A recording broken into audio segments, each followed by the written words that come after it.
सेबी का अप्रूवल मिलते ही अब एक और धमाकेदार शानदार आईपीओ मार्केट में अपना कदम रखने वाला है। कंपनी का नाम है हेक्सावेयर टेक्नोलॉजीज। सारी जानकारी इस वीडियो में जानेंगे, आईपीओ डिटेल समझेंगे, फाइनेंशियल परफॉर्मेंस समझेंगे, स्वॉट एनालिसिस समझेंगे और एंड सेगमेंट जैसे कि मेरा हमेशा रहता है आपको ये बताऊंगी कि क्यों आप इस कंपनी में इन्वेस्ट करने के बारे में सोच सकते हैं और क्यों नहीं। सारी जानकारी A to Z सब कुछ इसी वीडियो में पता चलने वाला है, तो वीडियो को एंड तक जरूर देखना ताकि कोई भी डिटेल आपसे मिस ना हो जाए, कोई भी इंपॉर्टेंट जानकारी छूटनी नहीं चाहिए। और वीडियो पसंद आए तो लाइक भी कर देना और अपने सभी इन्वेस्टर दोस्तों के साथ इस वीडियो को जरूर शेयर करना, क्योंकि ये एक ऐसा आईपीओ होने वाला है जिसके बारे में ना जानकारी रखने के लिए जिज्ञासा जो है ना वो सबके अंदर होने वाली है और वो आपकी यहाँ पर खत्म होगी आकर। तो जल्दी से लाइक कर दीजिए, चैनल को सब्सक्राइब करना तो बिल्कुल भी मत भूलना।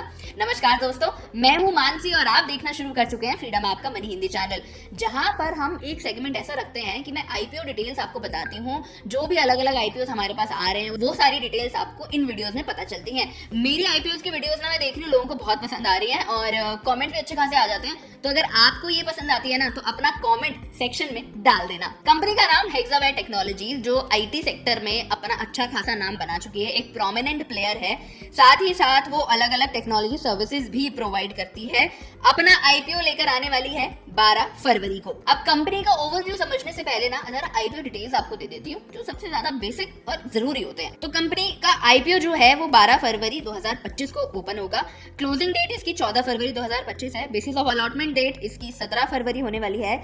जो आपके रिफंड्स होंगे, बदकिस्मती से अगर किसी को अलॉटमेंट नहीं मिलेगा तो पैसा तो वापस चाहिए होगा, वो आपको 18 फरवरी 2025 तक मिल जाएगा।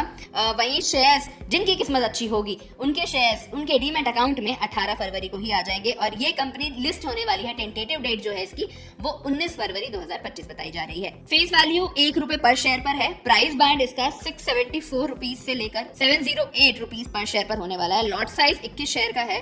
टोटल इशू साइज इसका है 8,750 करोड़ का सारा ऑफर फॉर सेल है। अब इशू साइज मैंने आपको बताया 8,750 करोड़ रुपीस का होने वाला है, जिसमें अप्रोक्सीमेटली 12.36 करोड़ इक्विटी शेयर्स होने वाले हैं जो promoter CA magnum holdings affiliated by the काल ग्रुप उसके द्वारा किया जा रहा है। अगर इसके जीएमपी की बात करूं यानी ग्रे मार्केट प्रीमियम की, तो वो अभी हमारे पास अप्रोक्सीमेटली 150 रुपीज पर शेयर के आसपास दिख रहा है, जो कि एक स्ट्रॉन्ग इन्वेस्टर पॉइंट है और लिस्टिंग गेन्स के भी अच्छे खासे इसमें पोटेंशियल दिख रहा है। अब इस कंपनी में ना समझने वाली बात ये है कि एक तो पूरा ऑफर फॉर सेल होने वाला है। वहीं जो सीए मैग्नम होल्डिंग्स है वो 95% शेयर जो थी इनके पास वो होल्ड करके रखती थी। कुछ अपना पार्ट वो डाइल्यूट कर रहे हैं अब। वहीं 74% जो हिस्सा है वो उनके पास अभी भी रहेगा। अब यहाँ पर एक वीकनेस मैं इस कंपनी की बोल सकती हूँ कि लिक्विडिटी में थोड़ी सी प्रॉब्लम इस चीज में क्रिएट हो सकती है। मैं समझ रही हूँ कि यहाँ पर कुछ लोगों को थोड़ी सी कंफ्यूजन हो सकती है कि कौन सी कंपनी क्या होल्ड कर रही है, पैसा कैसे मिलेगा, किसको पास जा रहा है। अब जैसे कि यहाँ पर हेक्सावेयर टेक्नोलॉजी अपना आईपीओ लेकर आ रही है, ठीक है, सारा का सारा ऑफर फॉर सेल बताया जा रहा है। अब ऑफर फॉर सेल का मतलब ये कि कंपनी कोई भी नए शेयर्स को इशू नहीं कर रही है और यहाँ पर जो उसके एग्जिस्टिंग शेयर होल्डर है जो सीए मैग्नम होल्डिंग्स है वो अपना स्टेक जो है वो थोड़ा कम कर रही है कंपनी में से। वहीं कुछ जो प्राइमरी ऑफर होता है, एक तो ऑफर फॉर सेल होता है, वहीं दूसरा पार्ट आता है कुछ प्राइमरी ऑफर होता है। उस पार्ट का जो भी हिस्सा आता है वो रिटेल इन्वेस्टर्स के लिए हमेशा ही ओपन रहता है। तो वहां से रिटेल इन्वेस्टर्स उन शेयर्स को होल्ड करके बाद में जैसे भी सेल करना है उस हिसाब से एक अच्छा खासा प्रॉफिट बना सकते हैं। चलिए ये बात आप समझ गए। अब थोड़ा कंपनी के बैकग्राउंड के बारे में जान लेते हैं कि कंपनी आखिर करती क्या है। 1992 में ये कंपनी बनी थी। इसका हेडक्वार्टर अभी नवी मुंबई में है। कंपनी अपने इनोवेटिव सॉल्यूशंस प्रोवाइड करती है, इंटीग्रेट करती है एआई, ताकि वो अपने कस्टमर्स को अच्छे से हेल्प कर सकें और उनके एआई ड्रिवन वर्ल्ड में और ज्यादा उनके लिए एक अच्छी मददगार साबित हो सके। कंपनी के पास एक ग्लोबल डिलीवरी प्रेजेंस भी है। 39 सेंटर्स हैं, 16 ऑफिसेज हैं अमेरिका, यूरोप और एशिया पैसिफिक कॉन्टिनेंट्स में। इनकी अच्छी खासी मतलब जैसा कि बोल रहे हैं कि और एक्सपैंड भी करने वाले अपने आप को। इनफैक्ट अहमदाबाद में भी अपना न्यू सेंटर ओपन करने की बात कर रहे हैं। कंपनी का ऑपरेटिंग सेगमेंट जो है वो 6 इंडस्ट्रीज में काम करता है। Financial services, health care and insurance, manufacturing and consumer, hi-tech and professional, banking और ट्रैवल एंड ट्रांसपोर्टेशन में भी। कंपनी हेल्प करती है डिजाइन और बिल्ड करने में अपने कस्टमर्स को, उनके एक इंटीग्रेटेड टेक्नोलॉजीज को, उनके प्रोडक्ट्स को, उनकी सर्विसेज को, जहां पर वो अपने नए प्रोडक्ट की लॉन्च करना चाहे तो उनको भी एक अच्छी सर्विसेज प्रोवाइड करती है। प्लस सॉफ्टवेयर डेवलपमेंट और ईआरपी सिस्टम्स को इंप्रूव करने में और उनकी प्रोडक्टिविटी बढ़ाने में भी इस कंपनी का अच्छा खासा हाथ है। कंपनी आईटी सिस्टम्स को एक सिक्योरिटी भी प्रोवाइड करती है, जहां पर वो इंश्योर करती है कि जो उनके आईटी आईटी ऑपरेशंस हैं वो एक स्मूथ तरीके से, एफिशिएंट तरीके से चल पाए अपने कस्टमर्स के लिए। इनसाइट्स को और अच्छे से ड्राइव करने के लिए कंपनी एआई का इस्तेमाल करती है। अपना डेटा ड्रिवन जो है उनका वो एआई टेक्नोलॉजीज पर बेस होता है, जो उनके कस्टमर्स को कैसे उनके कस्टमर्स जो है वो अपनी सर्विसेज को और एफिशिएंटली और इफेक्टिवली अपने यूज कर पाए, इसमें कंपनी उनको सपोर्ट करती है। इसके साथ साथ ऑटोमेशन, एनालिटिक्स, टैलेंट मैनेजमेंट अपनी वेरियस इंडस्ट्रीज में कंपनी सपोर्ट करती है, प्लस क्लाउड सर्विसेज भी कंपनी प्रोवाइड करती है। चलिए अब फाइनेंशियल समझने की बारी आ चुकी है, एक ऐसा सेगमेंट जो किसी भी इन्वेस्टर के लिए सबसे ज्यादा जरूरी होता है ये एनालाइज करने के लिए कि क्या इस कंपनी में इन्वेस्ट करना उसके पोर्टफोलियो के लिए सही रहेगा या नहीं। इसके बाद हम कॉम्पिटिटिव एनालिसिस भी समझेंगे, हम स्वॉट एनालिसिस भी समझेंगे, और साथ ही साथ एंड में मैंने जैसा आपको बताया हम एक और सेगमेंट के बारे में जानेंगे जहां पर आप पता लगा सकते हैं कि ये कंपनी आपके लिए बेहतर है या नहीं। चलिए फाइनेंशियल्स की ओर बढ़ देते हैं। अब यहाँ पर अगर मैं आपको FY21 की बात करूं तो कंपनी का टोटल रेवेन्यू 72,244.6 करोड़ का रहा था। अगले साल बढ़कर 93.78.8 करोड़ पर पहुंच गया। फिर 2023 में ये रेवेन्यू 10,389.1 करोड़ पर। चलिए अब प्रॉफिट आफ्टर टैक्स की बात करते हैं, यानी पैट। कंपनी का पैट 2021 में 748.8 करोड़ का था, 22 में ये 884.2 करोड़ पर पहुंच गया, 23 में इंक्रीज होकर 997.6 करोड़ पर।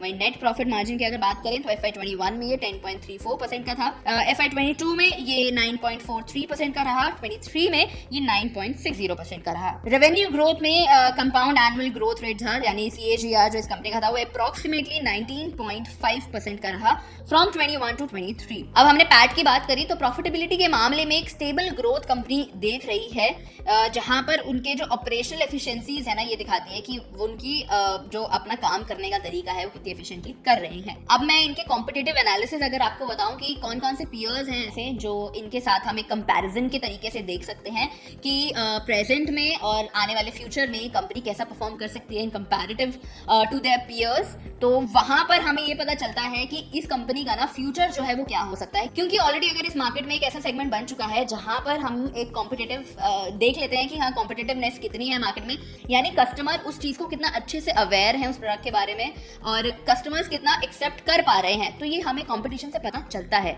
तो इस कंपनी के कॉम्पिटिटर्स अगर देखें तो हमारे पास TCS है, इन्फोसिस है, विप्रो जैसी बड़ी कंपनीज इसकी कॉम्पिटिशन में आती हैं जो एक अच्छी IT सर्विसेज और कंसल्टिंग सर्विसेज प्रोवाइड करती हैं।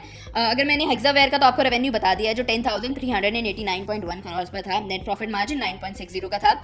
TCS की अगर मैं बात करूं यानी टाटा कंसल्टेंसी सर्विसेज की, तो उनका रेवेन्यू 1,64,177 करोड़ का रहा, वहीं इनका नेट प्रॉफिट मार्जिन 20.67% का था। इन्फोसिस का रेवेन्यू 1,21,641 करोड़ का रहा, नेट प्रॉफिट मार्जिन इनका 18.85% का है। विप्रो का रेवेन्यू इनका 81,373 करोड़ का रहा, नेट प्रॉफिट मार्जिन इनका 15.23% का है। सारी कंपनीज का मेजर फोकस एरिया जो है वो IT सर्विसेज और कंसल्टेंसीज पर ही है।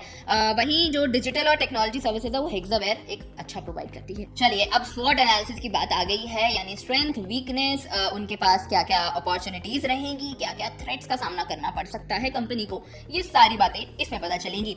स्ट्रेंथ की अगर बात करूं तो एक तो कंपनी की ग्लोबल प्रेजेंस बहुत अच्छी है, जहां पर वो 28 से ज्यादा कंट्रीज में अपना एक अच्छा डाइवर्स क्लाइंट बेस है उनके पास। वहीं AI ड्रिवन सर्विसेज है, ये बात तो हम हर कोई जानता है कि अब AI का जमाना आ गया है, हर कंट्री जो है इनफैक्ट बहुत सारी कंपनीज ऐसी हैं जो अब AI बेस्ड हो रही हैं धीरे धीरे, और जो नहीं है वो भी AI को अपनी सर्विसेज में लेकर आ रही हैं। तो ये कंपनी बहुत पावरफुल तरीके से AI बेस्ड है, तो ये भी एक इनकी स्ट्रेंथ है जो इनको फ्यूचर में और अच्छी ग्रोथ दे सकती है। वहीं दूसरा, ये इंडस्ट्री वर्टिकल्स में सर्व करती हैं काफ़ी डाइवर्सली, जो मैंने आपको बताया 6 इनके पास इंडस्ट्री वर्टिकल्स हैं जिसमें ये डील करती है, तो वहाँ से भी अच्छा खासा रेवेन्यू जनरेट कर रही हैं। अब अगर हम थोड़ा वीकनेस की बात कर लेते हैं कि कंपनी कहाँ कहाँ थोड़ी सी वीक नजर आ सकती है, तो पहला तो मैंने आपको ऑलरेडी बताया है कि एक तो कंपनी का जो प्रमोटर स्टेक है वो बहुत ज़्यादा था और इनफैक्ट डाइल्यूट करने के बाद भी 94% के आसपास वो अभी भी होल्ड कर रहे हैं, तो लिक्विडिटी में कहीं ना कहीं थोड़ी सी प्रॉब्लम क्रिएट हो सकती है। दूसरा हमारे पास ये है कि इनका प्रॉफिट मार्जिन थोड़ा मॉडरेट है in comparison to their peers, मतलब अगर हम एक कॉम्पिटिटिव मार्केट समझ रहे हैं तो वो ऑलरेडी बहुत अच्छा प्रॉफिट मार्जिन उनका पास है, लेकिन उनके मुकाबले इनका थोड़ा सा मॉडरेट दिखाई दे रहा है। अब बारी आती है अपॉर्चुनिटीज की, यानी फ्यूचर में आने वाले टाइम में फ्यूचर में उनके पास क्या क्या ऐसे ऑप्शंस वो लोग अपने लिए क्रिएट कर सकते हैं जो एक अच्छा तरीके से उनकी कंपनी को कहीं ना कहीं ग्रोथ दे सकता है। पहला तो एआई ड्रिवन मैंने आपको बता दिया है, क्योंकि अब फ्यूचरिस्टिक सेंस में एक एआई एक ऐसा सेगमेंट आ चुका है जहां पर एनी हाउ कंपनीज को ग्रोथ मिल रही है। और दूसरा डिजिटल सर्विसेज इनकी कि अब बहुत सारी companies, in fact majority of companies जो है ना वो डिजिटल सर्विसेज में ही प्रोवाइड करती हैं चीज़ों को। तो ये दो इनके ऐसे पॉइंट हैं जो फ्यूचर में भी इनको अच्छी खासी ग्रोथ दे सकते हैं। अब बारी है थ्रेड्स की, यानी खतरा किस किस चीज से हो सकता है। पहला तो कंपटीशन, एनी हाउ, क्योंकि कंपटीशन जो भी चीजें कंपनीज जो है इनके पीयर्स में आ रही हैं उनके पास ऑलरेडी एक बहुत अच्छा मार्केट कैप है, वो अच्छा खासा मार्केट को कैप्चर कर चुकी हैं, एक अच्छा रेवेन्यू कमाती हैं। उनके कंपैरिजन में हेक्सावेयर थोड़ी सी मॉडरेट है। और दूसरी चीज हमारे पास आती है कि अगर कोई भी इकोनॉमिक कंसर्न आ जाता है आईटी सेक्टर को लेकर या फिर टेक्नोलॉजी पार्ट में, तो वो कहीं ना कहीं इसे एक थोड़ा सा बैकसीट दे सकती है कंपनी को। हालांकि ये इतना मेजर पार्ट नहीं है, क्योंकि अब मेजॉरिटी ऑफ कंपनीज और इनफैक्ट गवर्नमेंट भी अब ऐसी चीजें निकाल रही है कि जहां पर आईटी सेक्टर पर ज्यादा फोकस किया जा रहा है। टेक्नोलॉजी बेस्ड चीजें, डिजिटल बेस्ड चीजें, एआई बेस्ड चीजें ज्यादा ग्रो कर रही है, ज्यादा बूम सेक्टर है उनके लिए। तो ये कहीं ना कहीं थ्रेट फिलहाल नियर फ्यूचर में तो नहीं होने वाला है। अब आगे का इकोनॉमिक कंडीशंस कैसे बदलती हैं वो तो अब आगे ही देखा जाएगा, लेकिन फिलहाल नियर फ्यूचर की अगर मैं बात करूं तो उसमें ऐसा कुछ खास थ्रेट नहीं माना जा सकता है इसको। चलिए अब वो वाला पार्ट आ गया है जहां पर हम ये समझेंगे कि इस कंपनी में इन्वेस्ट करना आपके लिए बेहतर है या नहीं। सबसे पहले जान लेते हैं उसके प्लस पॉइंट्स कि क्यों आप इस कंपनी में इन्वेस्ट करने के बारे में सोच सकते हैं। पहला तो मैंने आपको बताया कि इनका जो प्रॉफिट मार्जिन है वो एक मॉडरेट है, स्टेबल है, यानी कंपनी अपने आप को प्रॉफिटेबिलिटी में रखने के लिए एक अच्छे लेवल पर मेंटेन कर चल रही है। दूसरा एआई ड्रिवन है, एनी हाउ ये हर कंपनी के लिए, हर सेक्टर के लिए एक प्लस पॉइंट रहता ही रहता है अगर वो एआई टेक्नोलॉजीज का इस्तेमाल कर रही है। सेम इस कंपनी के साथ भी है। और तीसरा, क्योंकि ये डिफरेंट सेगमेंट्स में डील करते हैं इंडस्ट्री के, तो ये भी एक अच्छा ऑप्शन है इनके लिए, एक अच्छा, आप लोगों के लिए इनफैक्ट एक अच्छा ऑप्शन है ये इन्वेस्ट करने के लिए, क्योंकि इस कंपनी के पास इतने सारे सेगमेंट्स हैं निकालने के लिए, अपनी सर्विसेज प्रोवाइड करने के लिए, तो प्रॉफिट होना थोड़ा सा आसान है। रिस्क कहाँ कहाँ है जो आपको कंसिडर करना चाहिए इन्वेस्ट करने से पहले। पहला तो प्रमोटर होल्डिंग्स, बहुत ज़्यादा परसेंटेज जो है वो प्रमोटर स्टेक है अभी भी। दूसरा हमारे पास एक प्रॉफिट मार्जिन, अगर हम आईटी सर्विसेज ऑलरेडी प्रोवाइड करने वाली कंपनीज के बारे में देख लें तो वो थोड़ा कम है। ये बातें मैं आपको ऑलरेडी पहले बता चुकी हूँ, लेकिन कंसिडरेशन करने के लिए आप इन चीज़ों को माइंड में रख सकते हैं। अब इसके ऊपर फाइनल थॉट क्या है आपका, मुझे कमेंट सेक्शन में जरूर बताना। हालांकि कंपनी की वैल्यूएशन बहुत अच्छी मानी जा रही है, कंपनी की सर्विसेज जो वो प्रोवाइड करती है वो भी बहुत अच्छी है, कंपनी का जीएमपी भी बढ़िया नजर आ रहा है, एक fast growing digital service provide करने वाली एक बढ़िया कंपनी है इन्वेस्ट करने के लिए। अब बाकी का सारा रिसर्च आपका खुद का रहेगा, एनालिसिस आपकी खुद की रहेगी। मोटी मोटी सारी चीजें मैंने आपको इस वीडियो में बता दी हैं, आपको क्या क्या ध्यान रखना चाहिए किसी भी कंपनी में इन्वेस्ट करने से पहले। लेकिन क्या आपको ये चीज मालूम है कि एक आईपीओ में इन्वेस्ट करने से पहले सिर्फ और सिर्फ उसके फाइनेंशियल परफॉर्मेंस को समझना जरूरी नहीं होता है कि हमें पता चल गया बस कि ये है। उसका प्रॉपर एनालिसिस होना, उसके बारे में पूरी रिसर्च करना भी उतनी जरूरी है। अब ये रिसर्च आप कैसे कर सकते हैं, जब आपको ऑलरेडी पता होगा कि हमें आईपीओ में इन्वेस्ट करने के लिए क्या क्या चीजें पता होनी चाहिए। अब वो आप कैसे एनालाइज कर पाएंगे, उसके लिए आपको कोई तो बताएगा ना, कोई तो आपको सिखाने वाला चाहिए ना उसमें।